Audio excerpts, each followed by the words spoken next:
Hablemos de Género en UST es un espacio de conversación, reflexión y aprendizaje sobre la equidad de género en nuestra universidad y en la sociedad. Aquí exploramos experiencias, desafíos y avances en la inclusión de la perspectiva de género en la academia, la docencia y la vida universitaria. Cada episodio contará con la voz de docentes, estudiantes, investigadoras, invitados e invitadas expertas que nos ayudarán a comprender mejor las transformaciones necesarias para construir espacios más equitativos y diversos. Bienvenidas y bienvenidos a un nuevo episodio. Hoy conversaremos sobre cómo las mujeres enfrentan desafíos constantes en el ámbito laboral que afectan directamente su bienestar emocional. Factores como la desigualdad salarial, la discriminación de género, el techo de cristal y la doble jornada laboral generan altos niveles de estrés, ansiedad y agotamiento. Para profundizar en este tema y conocer estrategias para promover espacios laborales más saludables y de bienestar emocional, hoy nos acompaña Jade Ortiz, coordinadora nacional del área de psicología de la Universidad Santo Tomás. Hola Jade, ¿cómo estás? Hola Vanessa, aquí, muy bien. Muchas gracias por estar acá y compartir tu experiencia y tus estrategias, ¿cierto? Para hablar de este tema y que también nos preocupa mucho, sobre todo en el área, ¿cierto?, de la educación superior. Uh-huh. ¿Cuáles serían los principales factores laborales que impactan la salud de las mujeres en Chile? Pasa que en general las mujeres tienden como tradicionalmente, ¿no es cierto?, a hacerse cargo de muchas cosas. Y cuando te haces cargo de muchas cosas, eso significa entonces que tienes mayor cantidad de carga laboral. Y carga laboral no solo en términos de el trabajo por el cual te contratan, sino que además la tarea de cuidado es un trabajo, porque implica tiempo, implica dedicación, implica estar atento a las necesidades de un otro. Y eso obviamente tiene un sentido, podríamos decirlo, ético, un sentido de el amor. No es que cuestionemos el amar, ni la forma de amar. Yo mujer, yo mamá, decido dónde estoy y cómo estoy. No obstante, si tengo que trabajar para aumentar la cantidad de ingresos, quiero desarrollarme como mujer, ¿sí? La gran pregunta entonces es esa mujer perfecta. Y esa idea de esa mujer perfecta, yo siempre le digo a mis alumnos, que además se tiene que ver bonita, se tiene que cuidar, tiene que estar, ¿no es cierto?, además dispuesta a escuchar al mundo, ser tremendamente asertiva, ser simpática. O sea, ¿de qué estamos hablando? Estamos hablando, por lo tanto, de una sobrecarga, de una responsabilidad en todos los ámbitos que nos coloca un sistema cultural y que nosotras también nos colocamos a nosotras mismas, ¿sí? Yo creo que ahí la cultura no solo impacta desde, podríamos decir, la idea de tradicional de dominio masculino con las ideas masculinas, sino que efectivamente también como las mujeres hemos ido alimentando ciertos lugares y ciertos roles. Ahí hay un tema también de la autoexigencia que genera también parte de esta gran cantidad de estrés. ¿Qué relación existe entre la discriminación laboral, el techo cristal y las tasas de estrés crónico y ansiedad que se da, ¿cierto?, en el mundo cotidiano, ¿no?, en el mundo laboral? ¿Cuáles son ahí los cruces? Primero que nada, la brecha que hay y que es alta. Creo que la última encuesta salió un 25,5% en Chile de diferencia de la brecha salarial, significativa, importante, si la comparamos con el menos del 1% que está en Islandia. Aquí en psicología tenemos un elemento bien importante. Cuando tú no sabes, sufres menos. Cuando sabes y te comparas, sufres más, porque entonces la percepción de injusticia se acrecenta.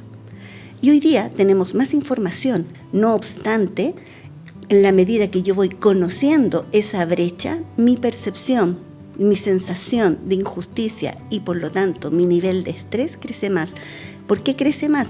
Porque además tengo una decepción del sistema de cómo me cuida. No obstante, a propósito del techo de cristal, todavía no existe una forma, ¿no es cierto?, de cómo bajamos la ley a la vida cotidiana y cómo eso impacta, por ejemplo, en las distintas empresas, las distintas instituciones, para poder hacerse cargo de que los que hacen lo mismo ganen lo mismo independiente del género, porque ahí estamos hablando entonces de equidad.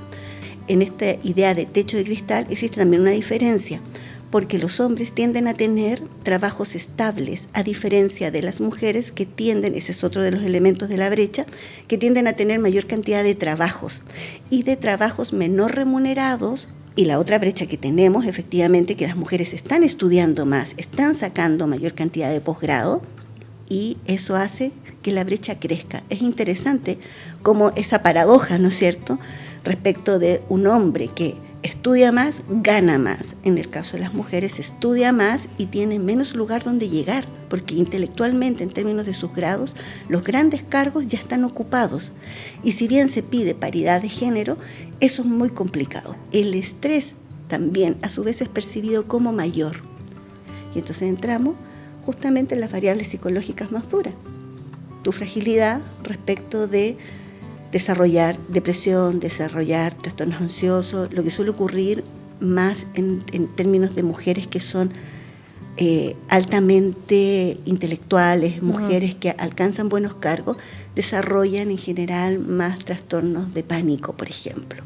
Mayor cantidad de crisis de angustia, porque en algunos momentos está la carga, tengo que sostener tantas cosas, pero no las cosas, dicen, pero es que el hombre está sosteniendo lo mismo que tú. Y ahí la pregunta es, ¿pero está sosteniendo la casa? ¿Está sosteniendo los hijos? ¿Está sosteniendo un sistema de sostener emocionalmente a otros? Porque ahí hay una gran diferencia que no se considera muchas veces. Muchas mujeres tienden a sostener emocionalmente a sus compañeros de trabajo, tienden a sostener emocionalmente, ¿no es cierto?, a la persona que está en la esquina, a los que están en la casa. Y eso es un desgaste cuando ves efectivamente que esa mujer está con una depresión significativa, cuando está con un colapso asociado a muchas tareas o por el motivo que sea, y las licencias la castigan. Entonces tienes además una doble cantidad de estrés, porque además lo económico, las lucas como decimos por ahí, ¿no es cierto?, no te van a dar. Y si las cuentas no te dan y tú te estás haciendo cargo, es mayor. Y otro elemento que no sale mucho, pero que es como para darle una vuelta, es como también en esta deconstrucción masculina y en esta deconstrucción y construcción femenina, la principal red de salud mental es justamente la red de apoyo.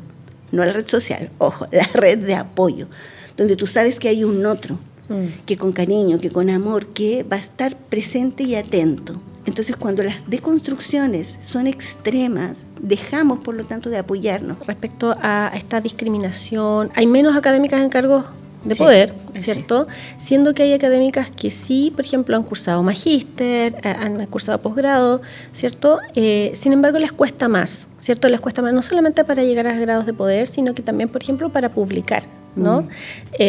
Por todos los elementos y las variables que tú mencionabas, ¿no? Porque publicar también es una carrera competitiva con hombres, ¿cierto? Que tienen el espacio, el tiempo, el silencio, ¿cierto? Y estas mujeres que están criando también, o muchas veces postergan la crianza para poder competir de igual a igual.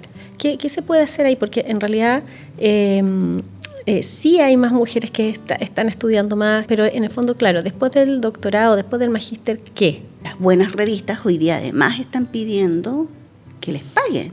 O sea, antes... Además. O sea, pongamos además esa brecha económica. Segundo, tenemos menos mujeres investigando y sabemos que en el mundo de la ciencia hay menor reconocimiento a las mujeres. Eso es histórico. Y las grandes mujeres, o sea, en términos de historia, muchas veces prestaron su conocimiento y su investigación y los nombres que publicaron fueron de hombres. Uh-huh. Eso está en muchos ambientes, en muchos lugares. En la psicología ocurrió muchísimo, además, tenemos una larga historia. Hoy día la mujer coloca su nombre. Hoy día salimos como de esa parte histórica, no digo que en todos los países, pero para que te publiquen ya puedes decir que tú eres Juanita Pérez, ¿sí? Uh-huh. Exactamente. No obstante, la tarea de investigar es una tarea larga. Hoy día las mujeres están llegando al límite y obviamente tenemos mayor cantidad de problemas de natalidad y escogen una carrera.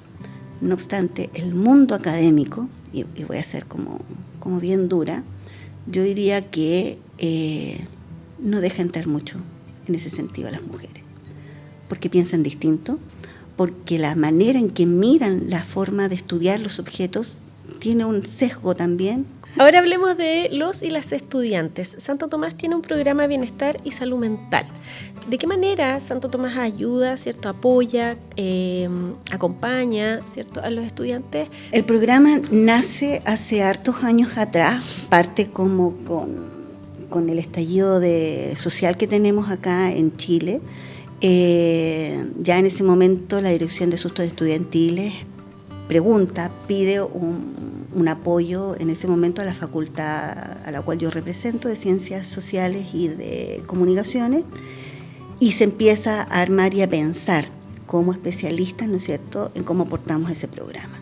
Viene la pandemia y el programa comienza a funcionar para hacer apoyo efectivamente tanto a los estudiantes y de paso obviamente también a las familias con los conceptos o con el trabajo que hacíamos. Entonces empezamos a trabajar primero con carácter de charlas psicoeducativas, luego habían atenciones especializadas, etc.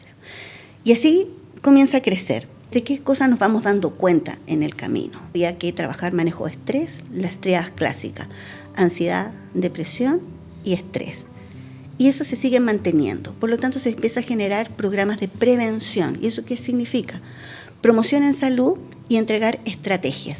La prevención y la promoción en salud no solamente tenía que ver con estrategias de manejo de estrés, estrategias de afrontamiento, temas comunicacionales, asertividad, la procrastinación que nos ha salido harto este último tiempo, ¿sí? Sino que además tiene que ver con ejercicio, con alimentación. Las escuelas comienzan a crecer y el programa comienza a pedir ayuda. Hay un equipo especialista de psicología, pero además existen muchas otras escuelas que están aportando. Tenemos que tener redes de derivación, tanto internas como externas. Las redes de derivación internas están apuntando, por ejemplo, a los psicólogos DAE, a los talleres de coach, a los distintos talleres que tenemos, a los manuales, etc. Tenemos una gran cantidad de cápsulas, ahí hay todo un trabajo. Y las externas es cuando te estás encontrando entonces con dificultades importantes en términos de salud mental, ideación suicida, trastornos, por ejemplo, del ánimo importantes, significativos, etc. Ese es un gran desafío no solamente para este programa, sino en general por la crisis que tenemos en el fondo, no solo de salud mental, sino que de atención en salud mental. Los chiquillos se enfrentan a lo que te decía hace un rato atrás, creo que se enfrentan, ¿no es cierto?, a las pruebas, y cuando están las pruebas aumentan los niveles de ansiedad, y cuando se enfrentan, ¿no es cierto?, a tener que presentar en público, hoy día tienen más problemas para presentar en público de los que tenían antes. Entonces empezamos a hacer un trabajo ya en cascada. Claro, importante porque también entender cómo los docentes también manejan estas situaciones en el aula, en la sala de clase. Exacto. Porque se están enfrentando a otro tipo de estudiantes, ¿cierto?, que es diferente a cuando uno estudió en la universidad, ¿cierto?, y hoy día los chiquillos tienen otros requerimientos en el fondo. Tú mencionabas, ¿cierto?, que había una brecha todavía muy amplia en Chile sobre discriminación, o sea, sobre brecha salarial. ¿Cuáles son los efectos emocionales que causan en las mujeres, particularmente estas brechas y estas discriminaciones salariales? La cantidad de trabajo y la percepción de que tú tienes que hacer más trabajo que el otro y que muchas veces es real, impacta. Cuando tú tienes esta percepción de injusticia, estás trabajando más, tienes una gran cantidad de factores estresantes, desesperanza aprendida y depresión. Por lo tanto, estamos mucho más expuestas hoy día a desarrollar trastornos depresivos de lo que podríamos haber estado en otros momentos de la vida, por la cantidad de carga. Y es como divertido, ganas menos, pero gastas más. Y tu salud, además, por otro lado, ¿no es cierto?, está obviamente mucho más dañada. Súmale a eso, además, los trastornos ansiosos. ¿Por qué? Porque en la medida que tú te ves amenazada, la primera respuesta emocional es la ansiedad. No es que uno sea ansioso, sino que uno responde de manera ansiosa con la ansiedad porque es la bandera de alerta frente a un determinado problema.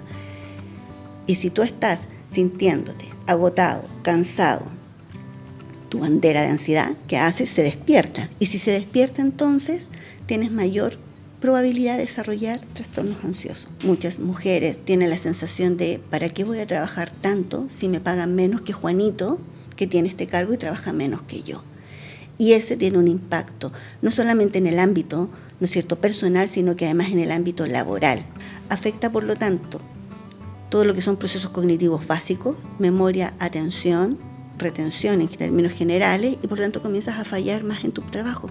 Y no porque seas mala, sino porque efectivamente tienes efectos en salud mental. Las mujeres tienden a tener mucho más estos problemas y entonces muchas más crisis desde ese lugar. ¿Y qué hacemos? Nos juntamos entre varias mujeres, nos intentamos apoyar y lloramos todas juntas, pero independiente de eso, el problema es mucho más fuerte y mucho más importante, porque impacta a nivel individual, impacta a nivel laboral y con desempeños de personas tremendamente potentes, capaces, que un buen sistema protector salarial, un sistema protector en términos de salud mental, en términos generales, podría generar los indicadores de felicidad. Eso te iba a preguntar sobre el tema de las políticas públicas. ¿Qué políticas? Porque hay algunas, ¿cierto? Pero ha logrado reducir un poquito, ¿cierto? A las brechas que teníamos hace 20 años atrás. ¿Qué políticas públicas serían ideales o modelos, ¿cierto?, a seguir?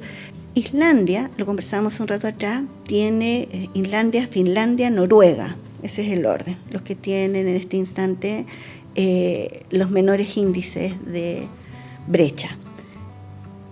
Pero ¿qué hay detrás de eso? No es solo la política. Cuando tenemos sistemas educacionales perversos, los resultados son la inequidad cuando somos adultos y países que rompen de alguna manera los derechos de las personas y la salud mental se nos dispara en términos de malos indicadores. La diferencia es que en Islandia, especialmente en Finlandia, que tiene un programa de educación súper interesante, que hizo unos cortes hace 20, 25 años atrás, si no me equivoco, y dijeron aquí la educación cambia. Empezamos a educar en emocionalidad, empezamos a educar a las personas en términos de sus relaciones sociales. Vamos a hacer una inversión en esto. Y la inversión hizo cambios en los indicadores tremendamente significativos. Y uno de ellos es justamente la paridad, y justamente uno de ellos tiene que ver con los sistemas económicos, porque cuando empezamos a empatizar y empezamos a mirar la vereda ajena, la política te empieza a resultar. Chile, tenemos más probabilidad en muchos sentidos de que muchas políticas que colocamos, que son muy buenas, muchas leyes que se van instaurando y se aplauden, son buenas iniciativas, pudieran quedar en una ley muerta. Bueno, ahí está entonces que tenemos que tener un cambio cultural, donde la ley debería adecuarse a leer la cultura, y yo creo que ahí está la diferencia. Mientras pongamos leyes sin leer la cultura, mientras pongamos leyes, por ejemplo, en términos educacionales, pero no leamos la cultura que hay detrás como tal, no va a resultar. La única manera es generando conversación, y la conversación con cultura, instalando los conceptos, y eso no es de un año. Las culturas tienen un promedio de 20 años para que se instalen efectivamente en el colectivo. Desde ahí yo creo que vamos funcionando bien. Si tuvieras que recomendarnos un libro, o algún autor, o alguna película, ¿cuál nos recomendarías?